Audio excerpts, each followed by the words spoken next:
जानकी किशोरी जय जय प्रभु राम।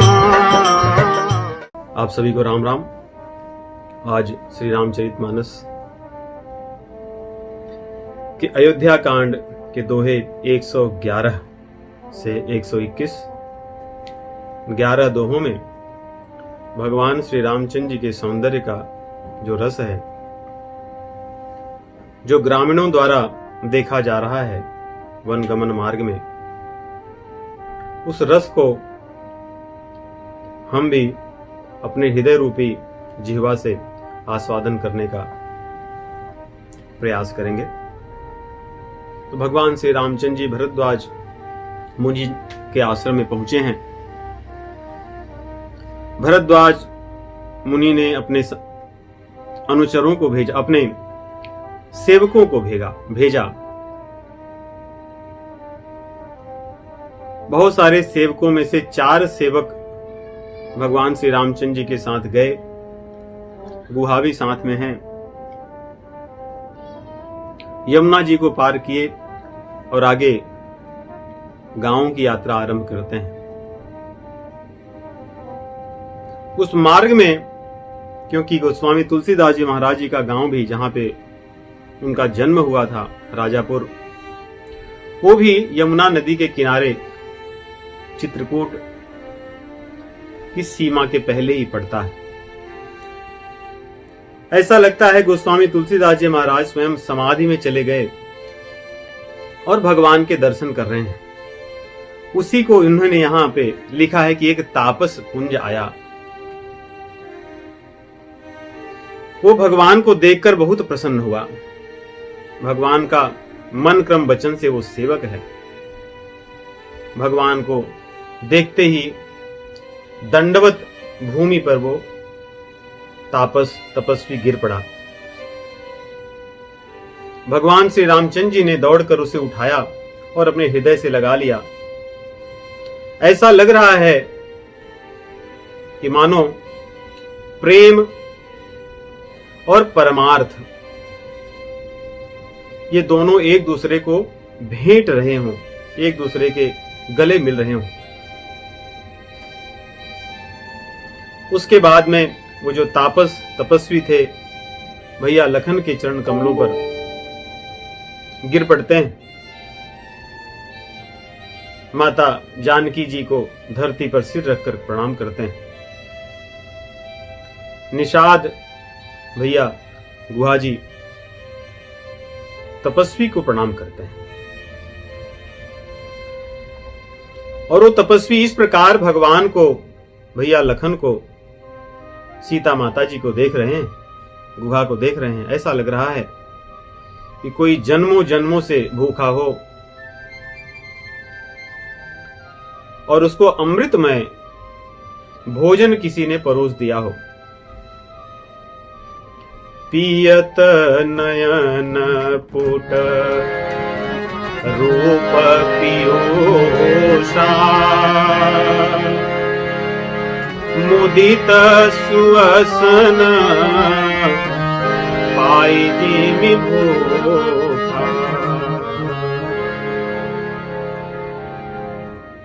तो इस प्रकार यहाँ पे जो तपस्वी हैं उनका वर्णन गोस्वामी तुलसीदास जी महाराज लिखते हैं।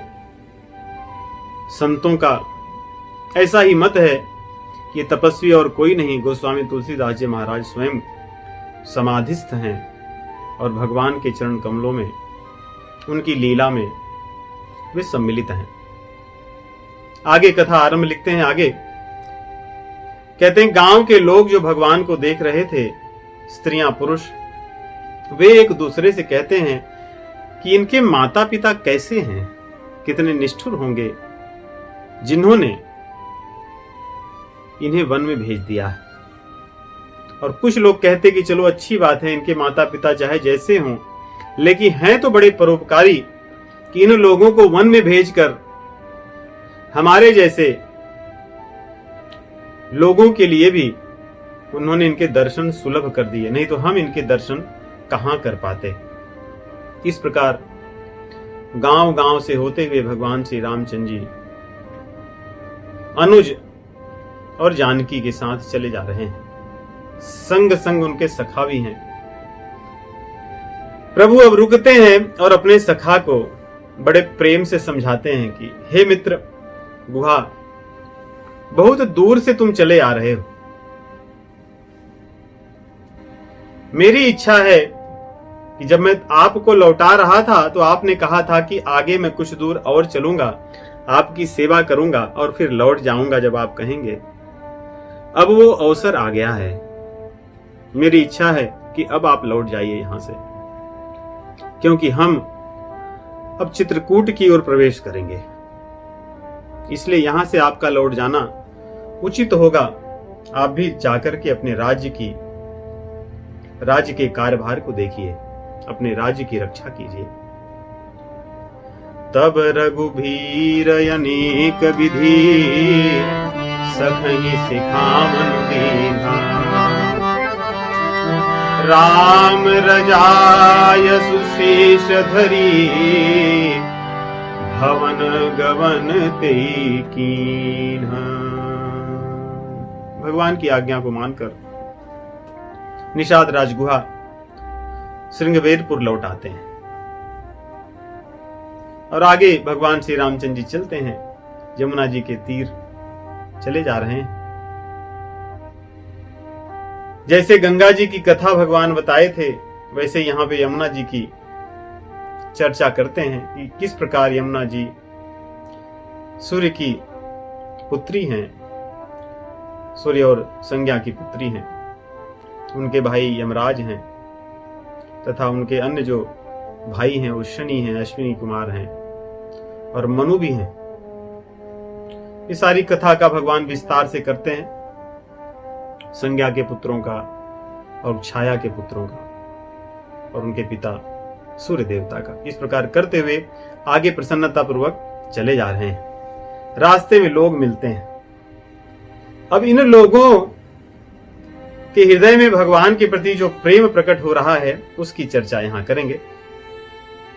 कुछ लोग भगवान को देखते ही कहते हैं कि अरे ये तो वनवासी के रूप में ये जो तीनों जन हैं, ये तो किसी राजा के, किसी नगर के राजा दिख रहे हैं, राजकुमार दिख रहे हैं। ये रानी और राजकुमारी के समान प्रतीत हो रही हैं। ये कोई तपस्वी तो नहीं हो सकते, आखिर ये कौन है? और वे मन में सोचते हैं और पूछते भी हैं। कहते हैं, राज लखन सब अंग तुम्हारे, राज लखन सब अंग तुम्हारे, देखि सोचयति हृदय हमारे।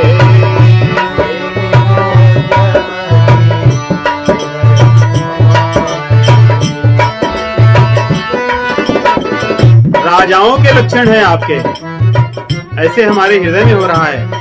आप कौन हैं? आपके सारे अंग राजाओं के समान लग रहे हैं।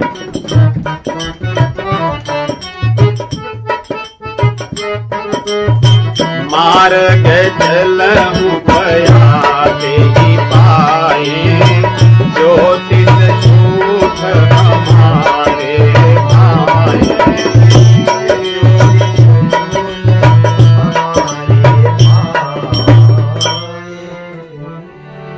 उनमें से कई लोग ऐसा लग रहा है कि ज्योतिषियों से पूछे। भाई हमारे मन में तो ऐसा लग रहा है कि ये राजाओं के यहाँ के लोग हैं, ये राजा हैं। ज्योतिषियों ने भी देखा, उनके मस्तक को देखकर ही बता दिए कि ये सच में राजाओं के यहाँ के हैं, राजकुमार हैं। और वे कहने लगे कि ज्योतिष की बात झूठी कर दी ब्रह्मा जी ने, क्योंकि वो हमें सुख देना चाहते थे, हमें आपके दर्शन कराना चाहते थे। यदि आपको राजा बना देते, हम तो जीवन भर आपके दर्शन से वंचित रह जाते। इसलिए हमारे लिए, हम पर कृपा करने के लिए आज ज्योतिष विज्ञान को भी झूठा कर दिया ब्रह्मा जी ने। इस प्रकार वे ब्रह्मा जी की बड़ाई और अच्छाई कर रहे हैं। आगे कह रहे हैं कि आपके साथ में सुकुमारी नारी है और आपका छोटा भाई है। आप लोग वन में जाओगे, वन बड़ा अगम है, गहन है। भयंकर जंगली जीव जंतुओं से भरा है। चित्रकूट तो वैसे आज भी गहन वन है।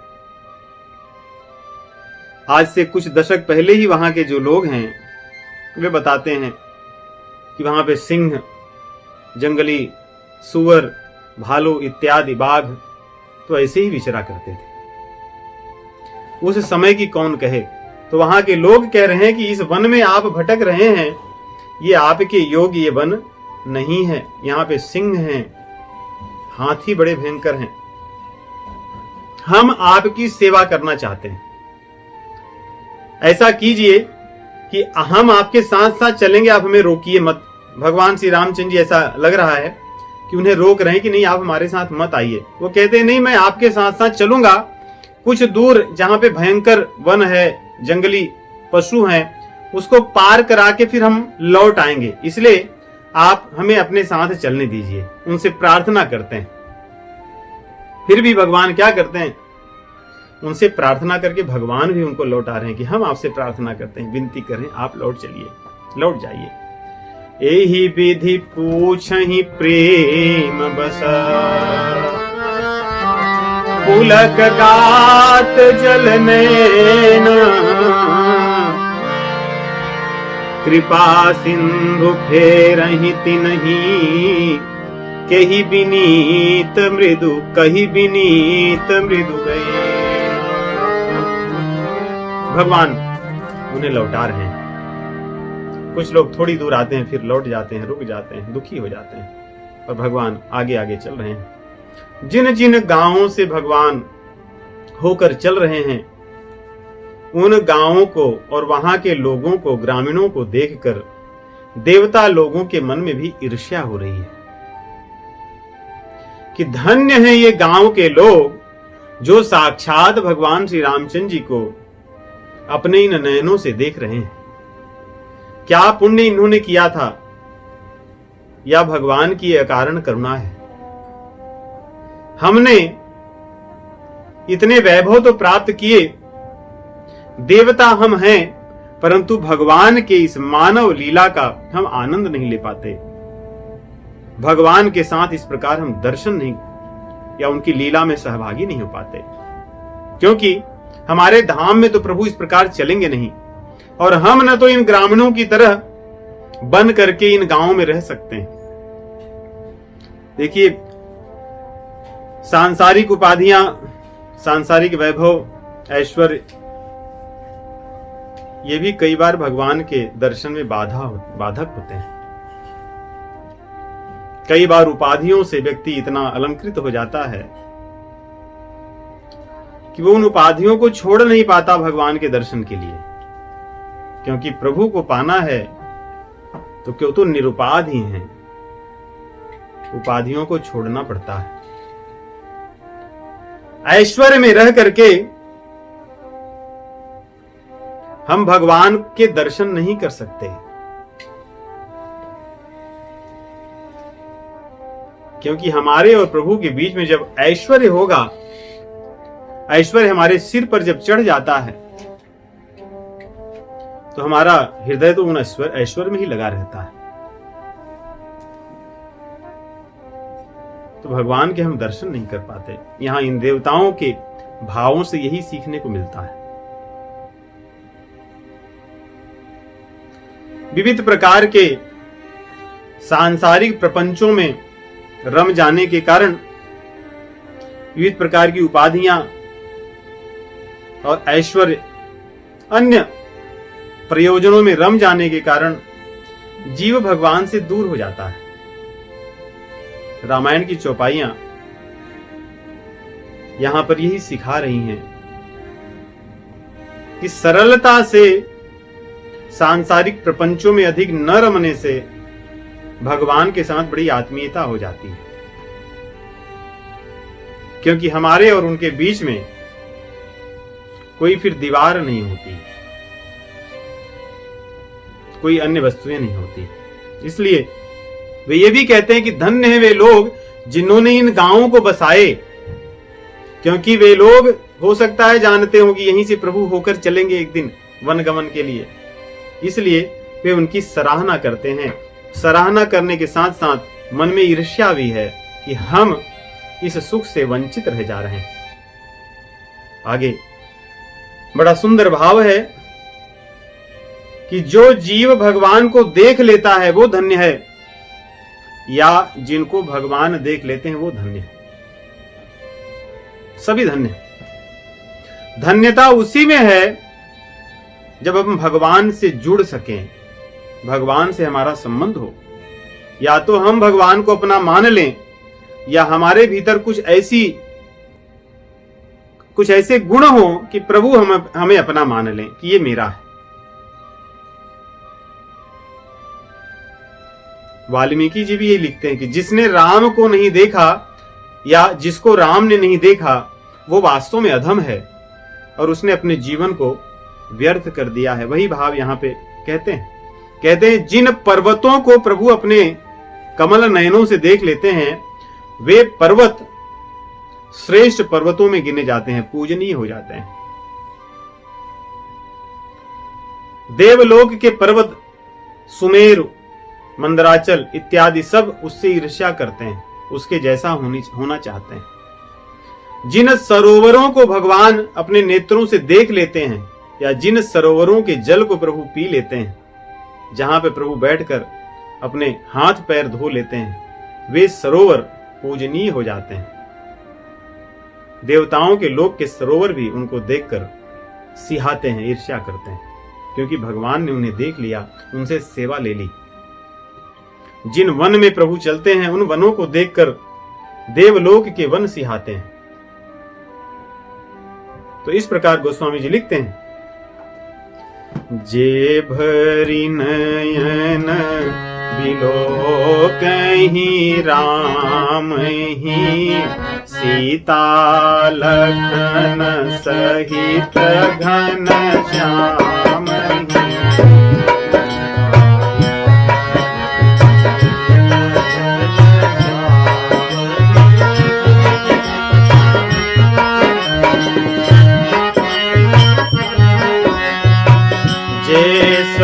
सरिता राम अवगाही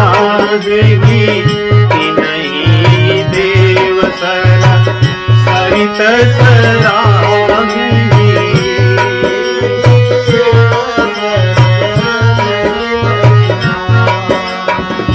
जहि तरु तर प्रभु बैठहि जाई करहि कलप तरुता सुभराई।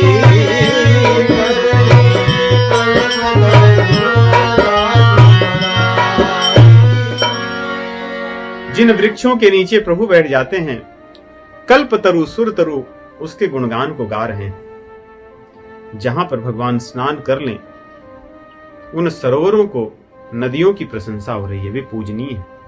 गंगा जी हमारे लिए पूजनीय क्यों हैं? इसीलिए भगवान के चरण कमलों से निकली है। भगवान के चरण कमलों के प्रक्षालन का जो जल है वो पूजनीय है, वही तीर्थ है।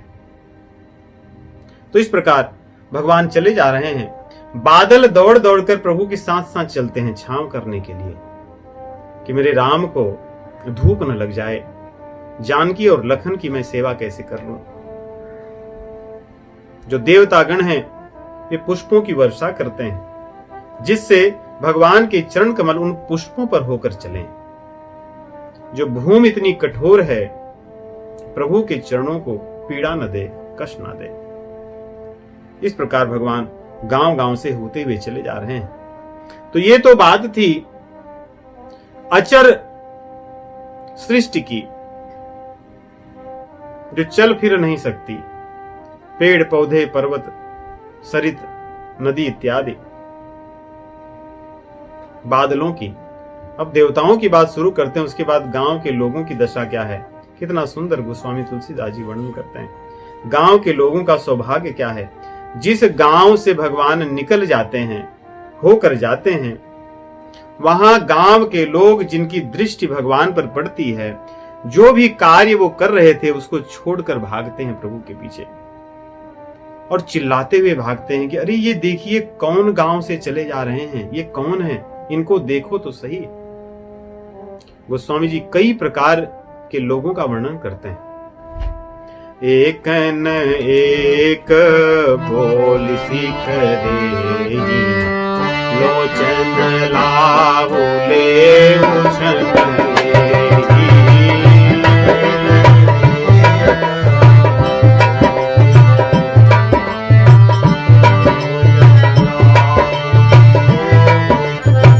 गांव के कुछ लोग दूसरों को कह रहे हैं कि हे मित्रों, हे भैया, आपके नेत्र किस लिए दिए हैं भगवान ने, उन नेत्रों को आज सफल कर लो, देखो ये कौन है। चिल्ला चिल्ला कर बुलाते हैं। और जो लोग सुनते हैं वे, और जो चिल्ला रहे थे वे भगवान के पीछे पीछे दौड़ते हैं और उनको देखते हुए जा रहे हैं, पलकों को गिरा नहीं रहे हैं। ऐसा नहीं कि केवल दूसरों को कह रहे हैं कि देख लो, स्वयं वही कर रहे हैं।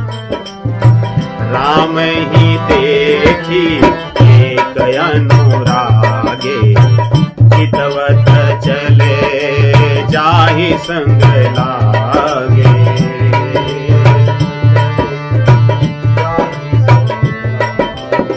भगवान को देखते हुए चल रहे हैं, ठोकर लग रही है, यहां वहां गिर पड़ते हैं, परंतु वे चले जा रहे हैं संग में।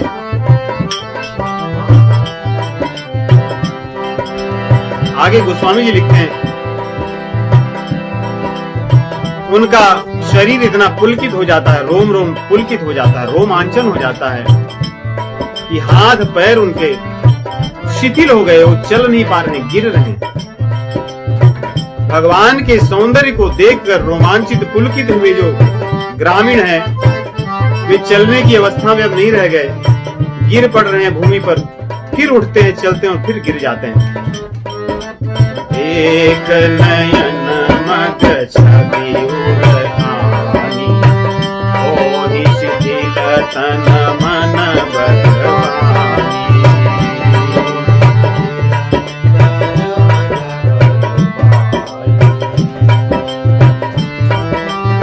शिथिल होकर गिर रहे हैं। उसमें से कुछ लोगों की हिम्मत हुई, कैसे भी उठे, उठ करके दौड़े, भगवान जहां चल रहे थे उनके थोड़े आगे निकल गए और सुंदर सुंदर कोमल पत्तों को उन्होंने तोड़ लिया और बड़ी सुंदर उसकी बिछौने आसन बना दिए। और भगवान आ रहे हैं उनके सम्मुख, उनके चरणों पर गिर पड़ते हैं और कहते हैं, हे नाथ, आप इस आसन पर विराजमान हो जाइए कुछ समय के लिए, आप थक गए होंगे, आपका चरण कमल कितना कोमल है, आप मन मन क्यों भटक रहे हैं, हमारी सेवा को ग्रहण करें नाथ। एक देखी बट छाह बली, दासी मृदुल तृणपात, कहीं गवाई छिनक श्रमा, गवन बयमहि की तात।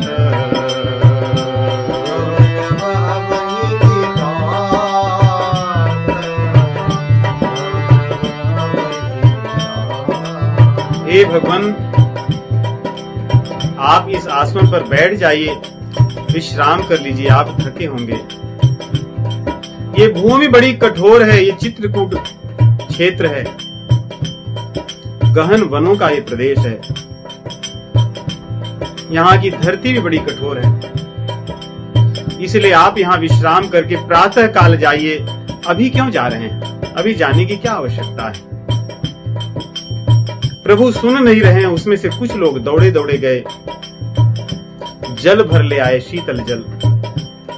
भगवान को कहने लगे, प्रभु आप आचमन तो कर लीजिए, आप थके होंगे, हाथ मुंह धो करके जल को ग्रहण कर लीजिए, कुछ खा लीजिए, इस आसन पर बैठ जाइए, हमारे जीवन को धन्य कर दीजिए, आप इस क्षेत्र को धन्य कर दीजिए, ये हमारे गांव पूजनीय हो जाएंगे।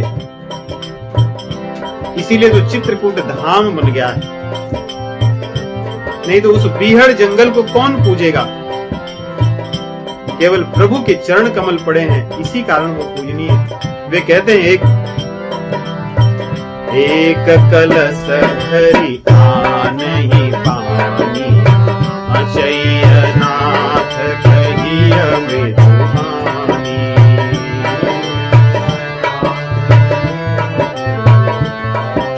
श्री रामचंद्र जी इन ग्रामीणों के वनवासियों के हृदय को देखते हैं, उनकी निश्चलता को देखकर द्रवित हो जाते हैं, उनको अपना मानते हैं, मन में उनकी सेवा को ग्रहण कर लेते हैं और जानकी की तरफ देखते हैं कि जानकी जी बड़ी थकी है। इसलिए भगवान उन ग्रामीणों की सेवा को स्वीकार करके वहां पर बैठ जाते हैं, उनके आसन को ग्रहण करते हैं, उनके जल को और जो भी भगवान की सेवा में वे लाए थे भगवान उसको स्वीकार करते हैं। देखिए भगवान कितने प्रेम के भूखे हैं। इसीलिए कहते हैं पत्रम पुष्पम फलम तोयम यो में भक्त्या प्रयच्छति तदितम तदहम भक्ति उपहितम अस्नामी प्रियतात्मनः।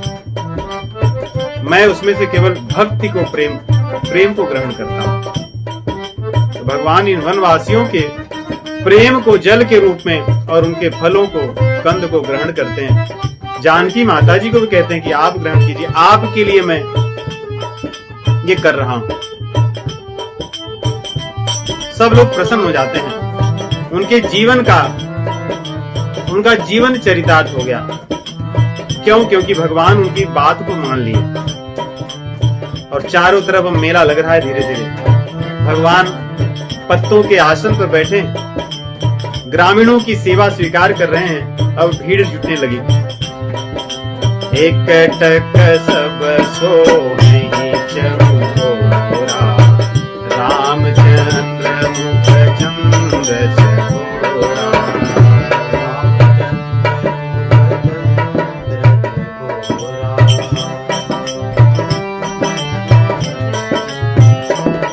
चारों तरफ ऐसी भीड़ लगी जैसे चंद्रमा को चकोर देखता है। सोचिए ग्रामीण आज चकोर की उपमा गोस्वामी तुलसीदास जी दे रहे हैं। इन्होंने कौन सा पुण्य किया था, कौन से वेद शास्त्र पुराण पढ़े, क्या इनकी योग्यता है? यही भगवान की अकारण करुणा है। जिसको चाहे वो उसको अपना स्वरूप दिखा देते हैं, जना देते हैं। चारों तरफ भीड़ लग गई। सब रामचंद्र को चंद्र के रूप में घेर करके चकोर की तरह बैठे। जटा मुकुट सुशोभित हो रहा है, सुंदर विशाल नयन जिनको देखकर कौन आकर्षित नहीं होता। प्रभु के इस सौंदर्य का सभी रसास्वादन कर रहे हैं। ऐसा लग रहा है आज शरद पूर्णिमा का चंद्र उदित हो गया है धरती पर और वे उसके चारों ओर बैठे। जटा मुकुट शेषनी सुभग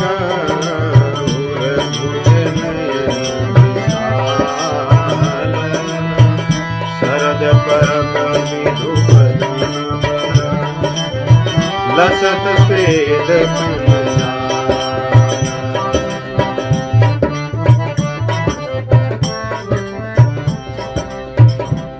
सभी लोग, जैसे हिरण होता है, हिरण की एक कमजोरी होती है, यदि वो दीपक को देखे तो एकटक देखने लगता है, खो जाता है। कोई मधुर गीत को सुने तो एकदम खो जाता है। रात्रि में हिरणों को मारने वाले लोग पहले यही करते हैं, दीपक जला देते हैं, वे उसी को देखने लगते हैं, खो जाते हैं अपने आप। और ऐसे कई जानवर होते हैं, खरगोश भी इसी तरह का होता है, परंतु हिरण इसके लिए प्रसिद्ध है। तो ग्रामीण लोग देखिए, गोस्वामी जी कह रहे हैं ये रात तो नहीं है तो दिन, लेकिन दिन में चंद्रमा उदित हुआ है, वो भी शरद पूर्णिमा का चंद्रमा। और जैसे हिरण रात में दीपक को देखकर एकटक हो जाता है, वैसे ही क्योंकि रात्रि में चंद्रमा उदित है, इन चंद्रमा रूपी दीपक को ये ग्रामीण हिरण और हिरनियां देखकर एकटक मोहित हो गए, उनके सौंदर्य को हिल नहीं रहे, एकटक। ऐसा लग रहा है कि जो प्रेम रूपी भक्ति रूपी जो बहेलिया है उसने इन्हें वध करने के लिए एक टकी लगा दिया है भगवान को। ये अपने प्रभु के हो गए आज। अब गांव की नारियां जो अधिकतर दूर दूर पीछे पीछे रहती थी, वे रह नहीं पाई, उन्होंने धीरे धीरे अपना रास्ता निकाल लिया। और गोस्वामी जी इसीलिए यहाँ लिखते हैं हिरण नहीं, मृगी और मृग दोनों, क्योंकि नगर की, ग्राम की नर नारी सभी मोहित है इसे रामचंद्र जी को देखकर। गांवों की मर्यादा की स्त्रियां पुरुषों के मध्य में नहीं होती, परंतु यहाँ पे वो मर्यादा भी टूट गई। वे रास्ता निकाल कर जानकी जी के पास पहुंच रही है धीरे धीरे, क्योंकि जानकी जी के सौंदर्य को देख कर वो मोहित हो गई। सीय समीप ग्राम तीय जाहि, पूछत अति स्नेह सकुचाई। जानकी जी के पास पहुंच गई और कहती, हे स्वामिनी, हम लोग तो यहाँ गांव की स्त्रियां हैं, हमें ज्यादा ज्ञान नहीं है, हमने ज्यादा कुछ सुना सीखा नहीं है, और हो सकता है कि हमारे पूछने में कुछ गड़बड़ी हो जाए, हम उतने प्रेम से आपसे बात न कर पाए, क्योंकि आप तो बड़ी सुयोग्य हो।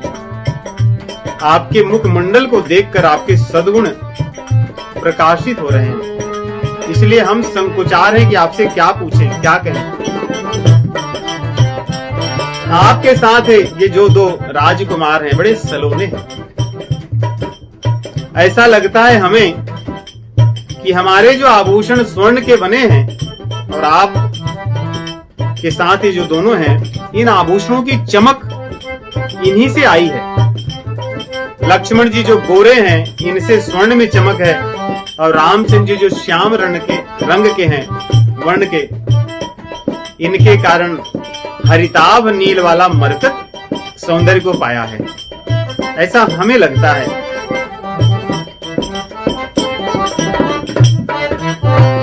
इन दोनों के मुख को देखकर तो हम शरद पूर्णिमा के चंद्रमा को भी भूल गए हैं। ये दोनों बड़े सुंदर हैं।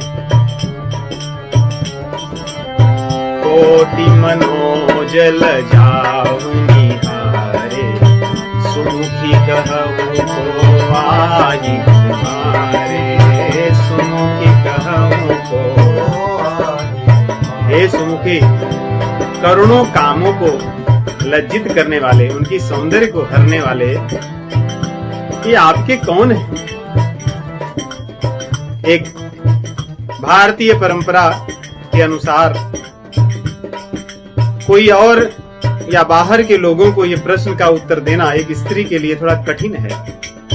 क्या उत्तर देंगी कि ये दोनों आपके कौन हैं? जानकी माता जी संकुचा जाती हैं कि मैं कैसे उत्तर दूं। अगर मैं उत्तर देती हूं तो कैसे, क्या कहूं, क्या नाम लेकर, और नहीं देती हूं तो इनके मन में दुख होगा, क्योंकि इतने प्रेम से पूछ रही हैं, इतना सम्मान देकर पूछ रही, तो मैं क्या करूं, संकुचा जाती हैं। और जब कोई व्यक्ति संकुचा जाता है, थोड़ा जिसको आजकल की भाषा में शर्माना कहते हैं, ही संस्कृत में कहते हैं, लज्जा अलग शब्द है, लेकिन ही संकुचा जाना। तो जब संकुचा गई तो धरती को देखने लगी और पैर से अंगूठे से धीरे धीरे खोदने लगी कि मैं क्या कहूं। तीन ही बिलो की बिलो कथी धरनी, तुम सकोच सकुचत बरी बरनी। फिर भी जानकी जी हिम्मत करके प्रेम से कहती हैं। अब देखिए कितना सुंदर परिचय दे रही हैं। दोनों जन का परिचय देंगी यहाँ पे, और बड़ी मर्यादा में परिचय देंगी। सहज सुभाय सुभगतन गोरे, नाम लखन लघु देवर मोरे।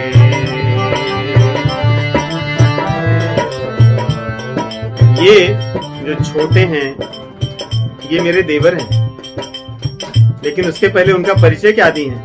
देवर कहने के पहले कह रही हैं सहज सुभाय, स्वाभाविक रूप से ये बड़े अच्छे हृदय के।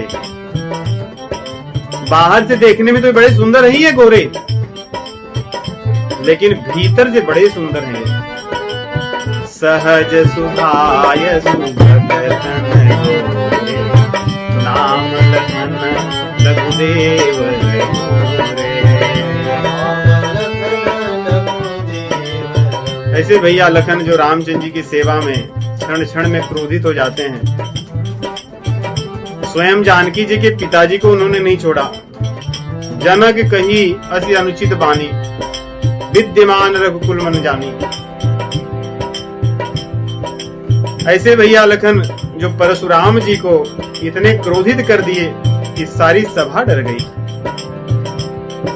ऐसे भैया लखन जो पिताजी के लिए भी संदेश भेजे थे, लखन कही कछु अनुचित बानी। और ऐसे भैया लखन जो केवट भैया को भी नहीं छोड़े, नयन तरेरे, क्रोधित हुए तो भगवान ने उनको समझाया कि नयन तरेरे राम की, जाने दो, कोई बात नहीं। जानकी जी की दृष्टि कैसी है देखिए। क्यों? क्योंकि भैया लखन का ये जो क्रोध था ये भगवान के लिए था, अपने लिए नहीं था। इसलिए कह रही है बड़े हृदय के, बड़े सुंदर हैं, बड़े अच्छे। प्रभु का परिचय कैसे देख रही हैं? क्योंकि उनका नाम लेकर क्या कहेंगी? आजकल के जैसे नहीं है कि हम कह सकते हैं कि जानकी जी कितना सुंदर कह रही हैं। अपने हाथ से अपने आंचल को, जो सिर पर उनके आंचल है, उसको थोड़ा सा खींचकर अपने मुख की तरफ लाती हैं और ढक लेती हैं मुख को। और मुख से आंचल को ढककर, आंचल से मुख को ढककर बड़े प्रेम से कहती हैं, संकेत से, नाम नहीं लेती, संकेत से कह देती हैं कि ये मेरे हैं। बहुरी बदन विभु अंचल भागी, पियतन चितई भाव करी बाकी। ये मेरे वो हैं। इस प्रकार उन्होंने, सोचिए जानकी माता जी कैसी हैं, कितनी उनकी मर्यादा है।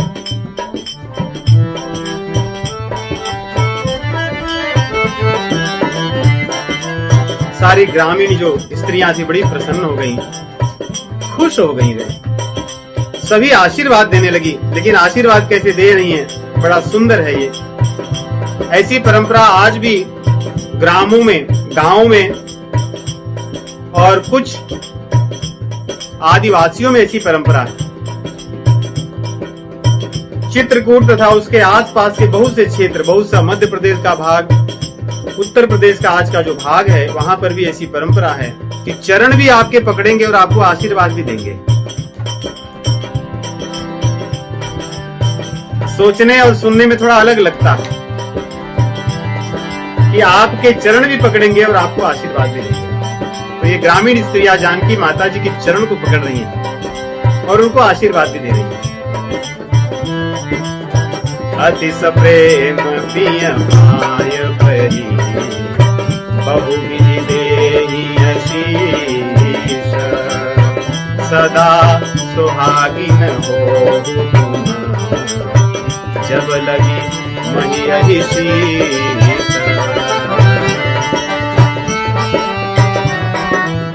आपको हमारा आशीर्वाद है, आप सदैव सुहागिन रहिए।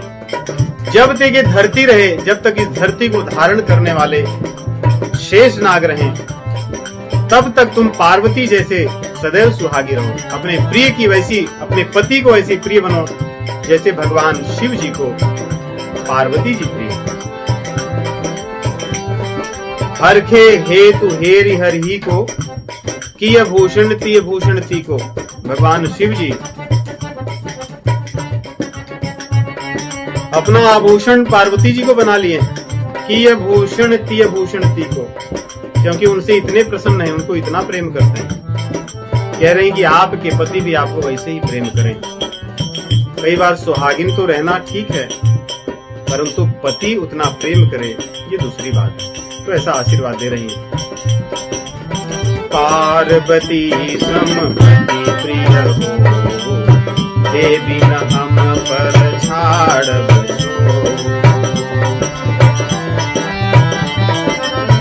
आपको हम आशीर्वाद दे रही हैं, लेकिन आप हम पर कृपा कीजिए, हमको मत छोड़िएगा। और कृपा क्या मांग रही हैं देखिए। यही कृपा अयोध्या से विदा होते समय विश्वामित्र जी ने मांगा था। गुरु वशिष्ठ जी भी भगवान के विवाह के पश्चात यही बात मांगे थे कि हमें राम चाहिए। गुरु जी भी यही गाते हैं, कौशिला कुमार मुझे राम चाहिए। ये भी यही मांग रही है कि अब तो ठीक है, आते समय आप में मिलिएगा। जब आप लौटने लगेंगी तो एक बार फिर हमें मिल जाइएगा, वैसे ही ना चले जाइए। पुनि पुनि विनय करिय कर जोरी, जो यही मार्ग फिरिय घोरी।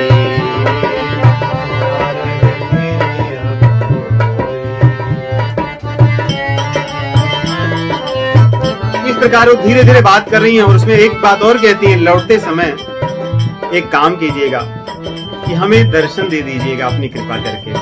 दर्शन देव ज्ञान निज दासी, हम तो आपकी दासी हैं, आपसे प्रार्थना करने योग्य भी नहीं है, लेकिन हमारा मनोरथ यही है कि आप लौटते समय एक बार दर्शन दे दीजिएगा।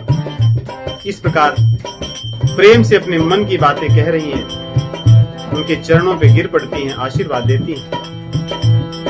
भगवान ने देखा कि विलंब हो रहा है और भीड़ बढ़ती जा रही है, सब लोग कुछ न कुछ पूछ रहे हैं।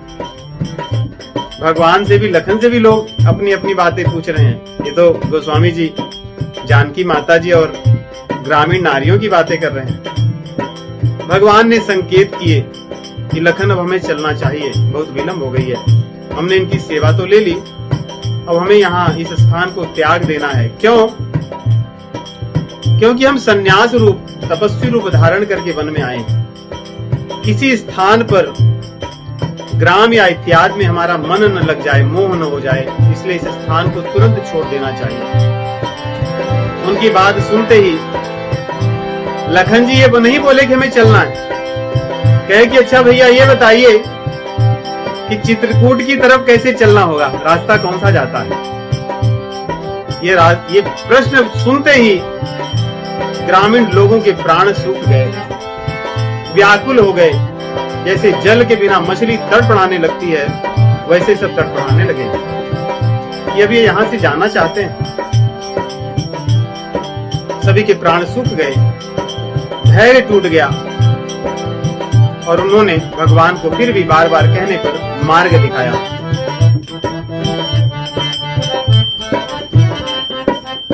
समुझि करम गति धीरज दीना,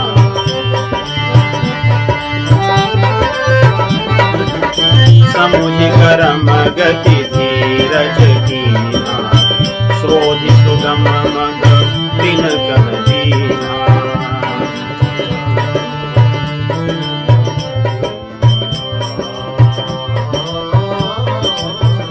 उन्होंने, क्योंकि वे ग्राम के लोग हैं, वनवासी हैं, उन्हें पग पग पता है कि कहाँ सुगम मार्ग है, कहाँ कठिन है, कहाँ जंगली पशु कष्ट दे सकते हैं और कहाँ से बचकर जाया जा सकता है। इसलिए उन्होंने सारा मार्ग नक्शा बना करके भगवान को दे दिए, लखन को, और बोले प्रभु हमें चलने दीजिए साथ में, आप क्यों कष्ट करेंगे। लेकिन भगवान समझाते कि नहीं, आप अपने परिवार में रहिए, अपने गृहस्थ धर्म का पालन कीजिए, हमारे साथ कहाँ चलोगे, हम तो तपस्वी हैं, सन्यासी हैं, वैरागी हैं, हमारे साथ चलने से आप अपने कर्तव्यों से च्युत हो जाओगे, इसलिए आप यहीं रुको। इस प्रकार अब लोग क्या कर रहे हैं, जब व्यक्ति को कुछ नहीं सूझता तो अपने भाग्य को बनाने वाले ब्रह्मा जी को दोष देता है। जबकि भैया लखन बताए थे कि दोष नहीं देना चाहिए, लेकिन कई बार अज्ञानतावश जीव वही करता है कि स्वयं के भाग्य को दोष न देकर ब्रह्मा जी को दोष देता है। लेकिन इन ग्रामीणों ने आगे जो दो दोहे में बातें कही हैं, वे दिखती तो सामान्य ग्रामीण की, परंतु श्रेष्ठ भक्तों के विचार हैं, ये भाव हैं। इस संसार में जो भी चीज अच्छी है वो हमारे लिए नहीं बनी है, वो प्रभु के लिए बनी है। यदि सुंदर सुंदर मखमली सुख देने वाले बिछौने, वसन, वस्त्र या आसन बने हैं तो हमारे लिए नहीं, राम जी के लिए है वे। स्वादिष्ट मधुर अमृत में यदि भोजन भोग्य कोई वस्तु है तो राम जी के लिए है। प्रकृति में कोई सुंदर कोमल वस्तु है जिस पर चला जा सकता है, जिसको देखकर आनंद लिया जा सकता है, तो मेरे लिए नहीं, वो राम जी के लिए है। इस प्रकार बड़ा सुंदर यहाँ पे वर्णन करते हैं। कहते हैं कि ब्रह्मा जी, इनको वास्तव में कोई समझ नहीं है। क्यों? क्योंकि निष्ठुर व्यक्ति हैं, उनके पास हृदय नहीं है, भावना नहीं है, भावनाहीन व्यक्ति है, कठोर। इसलिए उन्होंने संसार में बहुत अच्छी अच्छी चीजें बनाई, लेकिन बुद्धि न होने के कारण, विवेक न होने के कारण, ज्ञान न होने के कारण उनको व्यर्थ में बनाया। उदाहरण देते हैं, कहते हैं सागर इतना बड़ा विशाल जलाशय बनाया, लेकिन उसको खारा बना दिया, तो उस खारे जल का क्या लाभ है? किसी को पीने में भी तो काम नहीं आता। तो ये उनकी मूर्खता है ब्रह्मा जी की। आगे कहते हैं, कल्प वृक्ष बनाए जो सब कुछ दे सकता है, लेकिन उसको पेड़ रूप में बना दिया। उसको उगाने में इतना समय लगेगा और कोई नष्ट भी कर सकता है, उसके बीज हो सकता है सभी को न मिले। तो क्या ब्रह्मा जी की क्या बुद्धिमत्ता है, हमें तो समझ में नहीं आता। और आगे कह रहे हैं, यदि इनको वनवास ही भेजना था तो उन्होंने संसार में अभी भी भोग विलास की वस्तुएं क्यों रखी हैं, या उनको बनाया क्यों था? उनको नष्ट कर देना चाहिए था। यदि ये लोग धरती पर चलेंगे, धरती पर सोएंगे, पत्तों पर सोएंगे, तो सेज सैया बनाने की आवश्यकता क्या है? ये तो सब व्यर्थ है। यदि ये वृक्षों के नीचे ही अपना जीवन बिताएंगे तो बड़े बड़े महलों की आवश्यकता क्या है? ऐश्वर्य से संपन्न ये जो महल दिखते हैं संसार में, इनको ब्रह्मा जी ने क्यों बनाया? ये सब व्यर्थ है। यदि ये बिना पदत्राण के, बिना जूते के, बिना पनही के पैदल अगर चलते हैं, तो इतने सुंदर सुंदर वाहन, वायुयान, रथ इत्यादि बनाने की आवश्यकता क्या थी? क्या ब्रह्मा जी को वास्तव में कोई ज्ञान नहीं है? इतनी मूढ़ता है उनके भीतर। इस प्रकार ये बातें कह रहे हैं। आभूषण ब्रह्मा जी ने किसके लिए बनाए? यदि ये मुनि वस्त्र धारण करके वल्कल वस्त्र पहनेंगे, तो आभूषण और रेशमी वस्त्र किसके लिए बनाए ब्रह्मा जी? और यदि इन्हें कंद मूल फल इत्यादि खाना था, तो 56 भोग विविध प्रकार के व्यंजन किसके लिए बनाए? ब्रह्मा जी की मूर्खता का हम वर्णन कितना करें। तो उसी में कुछ लोग कहते हैं कि आप सही कह रहे हो, ब्रह्मा जी के अंदर कोई गुण नहीं है वास्तव में। हमें नहीं लगता कि ब्रह्मा जी ने इनको बनाया होगा। ऐसा लग रहा है कि अपने आप से प्रकट हुए हैं। आप लोग जरा विचार कीजिए कि संपूर्ण सृष्टि में ऐसा कोई स्त्री पुरुष है क्या? नहीं है, अर्थात ब्रह्मा जी इनको बना ही नहीं सकते। ये तो अपने आप से ही ऐसे स्वयं प्रकट हुए हैं। और ब्रह्मा जी इनको बनाए, इनको जब देखे, उनके मन में ईर्ष्या उत्पन्न हुई। वे सोचे कि इतने सुंदर ये लोग हैं, मैं भी ऐसी किसी मनुष्य को बनाऊंगा। ब्रह्मा जी बड़ी मेहनत किए, बड़ा प्रयास किए, परंतु अंत तक वे ऐसे पुरुष और स्त्री बना नहीं पाए। इसलिए ईर्ष्या में आकर इन लोगों को वन में भेज दिया, जिससे इनको कोई देख न सके और ब्रह्मा जी की कोई निंदा न कर सके। ग्रामीणों की जो उपमाएं हैं या उनकी जो सोच है भगवान के सौंदर्य को लेकर, ऐसे बड़े बड़े कवि भी नहीं कर सकते कि कैसी उनकी भावना है भगवान को लेकर के। आगे लोग कहते हैं कि चलो ठीक है, हम लोग उतने बुद्धिमान तो नहीं है कि सब चीजें जान सकें। ब्रह्मा जी को जो करना था तो किए, लेकिन एक बात कहते हैं, हम लोग बड़े धन्य हैं, सौभाग्यशाली हैं। कम से कम इतनी बात तो ब्रह्मा जी ने अच्छी कर दी।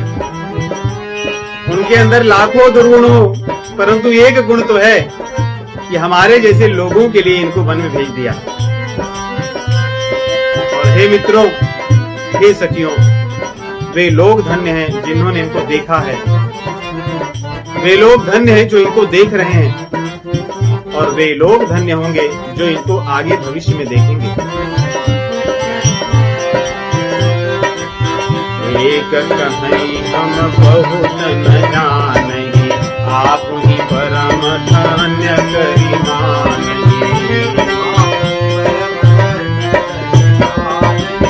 ते पुनि पुण्य पुण्य हम लेखहि, ते पुनि पुण्य पुण्य हम लेखे, ये देखहि देखी है जी न देखे।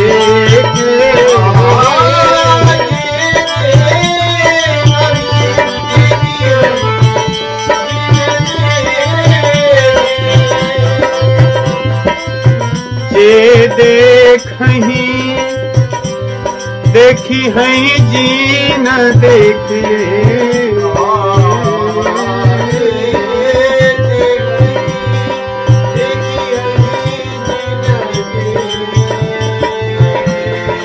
धन्य और जीवन तो सफल उन्हीं का हुआ जिन्होंने इन्हें देख लिया, जो देखेंगे, और हम लोग जो देख रहे हैं। इस प्रकार वे लोग चर्चा करते हैं और बड़े दुखी मन से सोचते हैं कि ये सुकुमार, सलोने सुंदर राजकुमार और उनके साथ सुकुमारी जो राजकुमारी हैं, ये कैसे चलेंगे इस कठिन वन में, और प्रार्थना करते हैं कि ये धरती कोमल हो जाए। इस प्रकार मन में बड़े दुखी हैं और भगवान से प्रार्थना कर रहे हैं, यदि इनको वनगमन में आपने भेजा है तो इनके लिए सब चीजें सुलभ कीजिए। ऐसा कहते हुए सोचते हुए वे लौट कर आते हैं, बड़े दुखी हैं। अब जब लौट कर आ रहे हैं कुछ लोग, देखिए ये गांव की स्थिति है, सारा वर्णन जो है, जो लोग देखे थे वो चिल्लाए थे कि अरे देखो, तो लोग सुन सुनकर आए थे। फिर भी कुछ लोग जो बालक थे, वृद्ध थे, कुछ जो लोग नहीं सुन पाए थे, जिन्हें नहीं पता चला था, जो दूर गए थे खेतों में काम करने के लिए, वे लोग तो दर्शन नहीं कर पाए थे। समय बीत गया, ये लोग जब लौट कर गांव आ रहे हैं तो लोग पूछे कि आप इतने थके रो क्यों रहे हैं? तो इन्होंने बताया, अरे आप लोग तो वंचित रह गए। अब वे लोग दौड़े दौड़े जा रहे हैं। जिन्होंने सुना बोले कहां तक पहुंचे होंगे? बोले अब पता नहीं, उस गांव को तो हमने पार करा दिया, आगे गांव की तरफ जा ही रहे होंगे। जो लोग नहीं सुने थे वे दौड़े अपना सब कुछ छोड़ करके। जे नर नारी न अवसर पाए, तिन सिय राम न देखन पाए। सुनि स्वरूप बूझहि अकुलाई, अब लगी गए कहाँ लगी भाई। समरथ धाई दिलो कहीं जाई, प्रमुदित फिरहि जन्म फल पाई।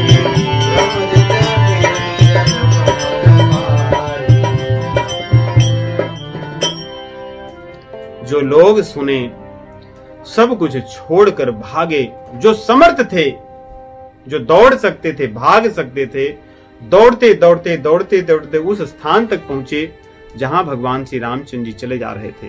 उनके दर्शन किए, उनको दंडवत किए, उनसे कुछ बातें कह करके लौट करके आए और बहुत प्रसन्न हुए। जिन लोगों ने उन्हें बताया था उनके चरणों पर गिर पड़े कि धन्य हो आप, आपने हमारा जीवन आज चरितार्थ कर दिया, क्योंकि आपने बताया था। जो लोग बूढ़े थे, जो असहाय थे, जो बीमार थे, जो छोटे छोटे शिशु थे, जो नहीं जा पाते थे, गोस्वामी जी कह रहे हैं वे लोग अपने हाथ को मींचते रह गए, सिर को पीटते रह गए कि हम ऐसे दुर्भाग्यशाली व्यक्ति हैं, हम ऐसे पापी हैं कि हमारे गांव में भगवान श्री रामचंद्र जी आकर चले गए, हम उनके दर्शन नहीं कर पाए। इस प्रकार अपने भाग्य को धिक्कारने लगे और आगे भगवान श्री रामचंद्र जी चले जा रहे हैं। अगले सप्ताह आगे की कथा को श्रवण करेंगे। राम राम।